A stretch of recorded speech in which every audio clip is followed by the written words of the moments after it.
जय हिंद दोस्तों। उम्मीद है कि आप लोग अच्छे होंगे और आप सबकी तैयारियां जो है बहुत अच्छे ढंग से चल रही होंगी। यूपीपीसीएस 2023 का जो है नोटिफिकेशन आउट हो चुका है और मार्च की शुरुआत से ही जो है इसके फॉर्म फिल करना जो है वो स्टार्ट कर दिया गया था और 3 अप्रैल जो है वो फॉर्म को जो है फिल सबमिट करने की जो है वो अंतिम तिथि है और 6 तारीख तक जो है वो आप पेमेंट कर सकते हैं।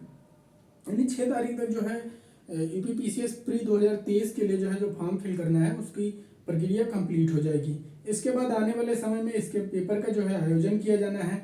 तो इस बार जो यूपीपीसीएस 2023 का परीक्षा हो रही है इसमें जो है बदलाव किया गया है। तो क्या चेंजिंग हुई है और कैसे जो है 2023 का जो यूपीपीसीएस का पेपर होना है वो किस हिसाब से होगा, तो इसी के बारे में ये वीडियो मैं आपको इसी के बारे में जानकारी मिलेंगी। तो आप इसको अंत तक देखेंगे तो आपको सारी जानकारियां जो है यहाँ से मिल जाएंगी। यूपीपीसीएस परीक्षा 2023 जिसका नोटिफिकेशन आ गया है, आप लगभग जिन लोगों को जो है यूपीपीसीएस 2023 देना है उन्होंने फॉर्म भी फिल कर लिया होगा। तो यूपीपीसीएस जो परीक्षा आयोजित कराता है उत्तर प्रदेश राज्य लोक सेवा आयोग जो है इसका हेडक्वार्टर इलाहाबाद में है और ये 3 स्तर में जो है परीक्षाओं को आयोजित कराता है। पहला जो होता है उसमें प्री एग्जाम होता है, सेकंड स्तर में मेंस होता है और थर्ड में आपका इंटरव्यू होता है। जो आपका प्री एग्जाम होता है ये वस्तुनिष्ठ यानी बहुविकल्पीय या जो ऑब्जेक्टिव टाइप के प्रश्न होते हैं उसके आधार पर लिया जाता है।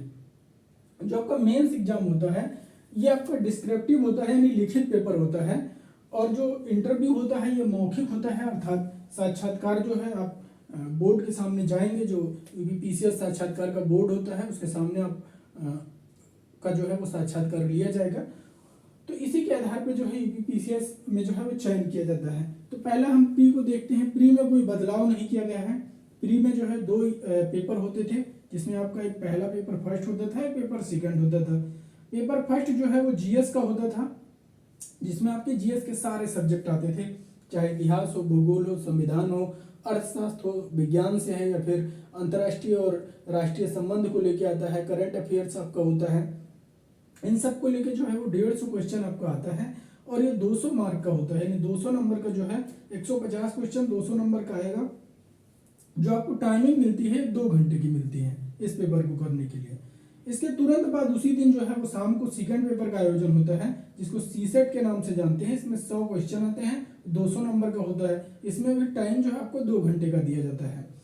ये वाला जो पेपर होता है ये क्वालिफाइंग नेचर का होता है, अर्थात इसको केवल सेकंड वाले पेपर को केवल पास करना होता है। अर्थात 200 में से अगर हम 66 नंबर लेके चले आते हैं यानी 66 नंबर अगर हमारा आ जाता है तो हम इसमें क्वालिफाई हो जाएंगे। जबकि फर्स्ट पेपर के आधार पे जो है मेरिट का निर्धारण किया जाता है कि आप मेंस का पेपर दे पाएंगे कि नहीं दे पाएंगे। और जो प्री का एग्जाम का पेपर होता है इसका काम जो है वो केवल मेंस की परीक्षा में जो है वो कितने अभ्यर्थियों को लिया जाएगा इसी के लिए केवल किया जाता है।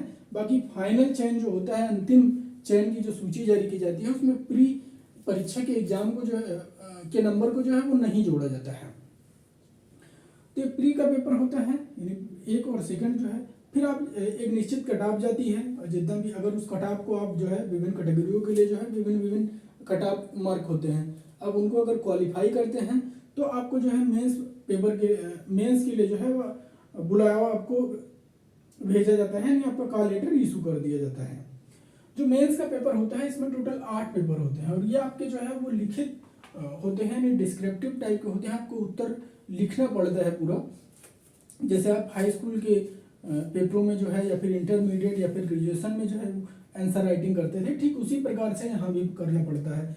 तो इसमें जो है इस बार बदलाव किया गया है और जो चेंज किया गया है, जो पहले ऑप्शनल पेपर होता था, आपको एक विषय जो है वो ऑप्शनल लेके जो है उसके 2 पेपर होते थे और दोनों पेपर में जो है उसी विषय से जुड़े हुए क्वेश्चन आपसे पूछे जाते थे और उसको आपको लिखना होता था। यानी उस विषय में आपकी बहुत ज़्यादा गहनता के साथ जानकारी होनी चाहिए।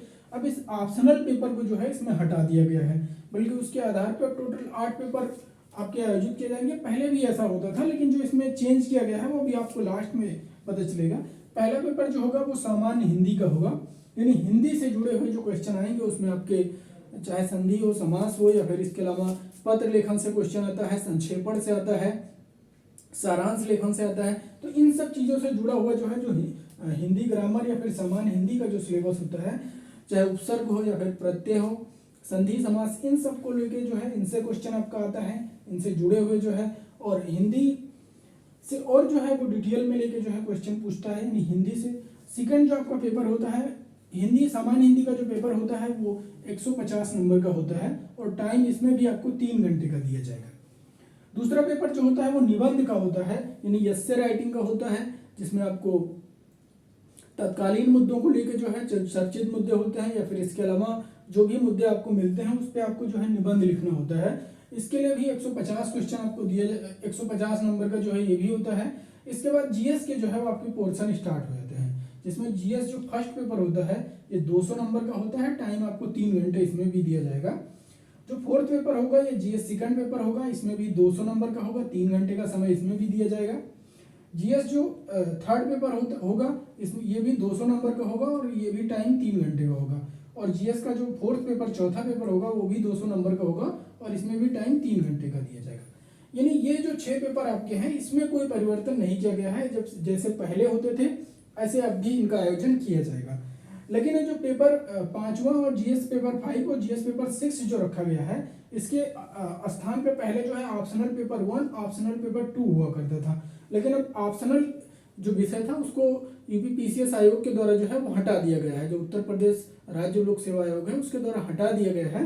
अब उसके आधार पे जो है आपको उत्तर प्रदेश विशेष की जो है वो जानकारी होनी चाहिए, अर्थात जो है उत्तर प्रदेश के बारे में जो है वो गहनता से आपको जानकारी होनी चाहिए कि उत्तर प्रदेश के इतिहास के बारे में, उत्तर प्रदेश के ज्योग्राफी यानी भूगोल के बारे में गहनता से, कहाँ पे पर्वत है, कहाँ पे नदियाँ जो है उत्तर प्रदेश में प्रवाहित होती हैं, इनका जो है अर्थव्यवस्था से जुड़ा हुआ जो है वो जानकारी आपके होना चाहिए। उत्तर प्रदेश का संवैधानिक ढांचा जो है आपको मालूम होना चाहिए। इसके अलावा उत्तर प्रदेश की लोक गीत हैं, उत्तर प्रदेश में जो है प्रमुख स्थान कौन कौन से हैं, इन सब को लेके यानी पूरे यूपी स्पेशल से क्वेश्चन आता है, कौन सी चीज़ें उत्तर प्रदेश में कहाँ पे ज़्यादा फेमस है, तो इन सब को लेके जो है यानी उत्तर प्रदेश विशेष या उत्तर प्रदेश स्पेशल से जो है इसमें आपके क्वेश्चन आएगा। और इसमें आपके 2 पेपर होंगे, जीएस पेपर 5 होगा, एक जीएस पेपर सेकंड होगा। इन दोनों में जो है उत्तर प्रदेश स्पेशल से जो है लेके क्वेश्चन आएंगे। पहले वाले में इतिहास और संवैधानिक विकास को लेके क्वेश्चन आएगा, दूसरे में जो है ज्योग्राफल यानी ज्योग्राफी को लेके अटैच करके, और इसके अलावा आपका इकोनॉमिकल जो है वो आर्थिक जानकारियों को लेके आएगा कि उत्तर प्रदेश का जो है आय का स्रोत सबसे ज़्यादा क्या हो सकता है। इसमें उत्तर प्रदेश का बजट भी इंक्लूड करके क्वेश्चन पूछा जा सकता है। यानी उत्तर प्रदेश के बारे में जो है आपको संपूर्ण जानकारी होनी चाहिए। तो टोटल 8 पेपर मिला के जो है कुल इनका जो मार्क होगा वो 1500 नंबर आपका बनेगा। ये 1500 नंबर जो है लिखित के आधार पे आपका आना चाहिए। इस 1500 नंबर में से जितना आप प्राप्त करेंगे जो है उसके आधार पे ही ये मेरिट का फिर निर्धारण किया जाएगा। और सबसे बड़ी बात है कि ये जो मेंस का पेपर होता है इसका जो नंबर होता है वो आपके फाइनल चयन में जो है इनको जोड़ा जाता है। उसके बाद एक निश्चित कट ऑफ आएगी, उसके बाद आपको जो है वो इंटरव्यू के लिए जो है बुलाया जाएगा। इंटरव्यू जो है वो 100 नंबर का होता है, यानी 100 नंबर का आपका इंटरव्यू का पेपर होता है और उस 100 नंबर में से आप जितना प्राप्त करते हैं उसको, और ये 1500 जो आपका मेंस का पेपर होता है, यानी मेंस और इंटरव्यू के आधार पे जो है फिर आपकी फाइनल चयन की मेरिट बनाई जाएगी। और सेक्शनल यानी आरक्षण के आधार पे जैसा भी क्षैतिज आरक्षण लगता है उसके आधार पे एक कट ऑफ आपकी जारी की जाएगी और उस कट ऑफ के अनुसार अंतिम सूची जारी की जाएगी और उसके आधार पे जो है विभिन्न पदों पे जो भर्तियां निकाली गई हैं उसमें चयन प्रक्रिया जो है संपन्न कराई जाएगी। तो ये आपका उत्तर प्रदेश का यूपीपीसीएस का जो है पूरा सिलेबस है और जो परिवर्तन हुआ है वो जानकारी अब तक इस प्रकार रही है। और जो इसमें परिवर्तन मात्र एक हुआ है, बाकी जो चीज़ें पहले जैसा होती थी वो इस बार भी होंगी, बस ऑप्शनल पेपर को हटाया गया है और उसके आधार पे उत्तर प्रदेश विशेष को जो है इसमें जोड़ा गया है।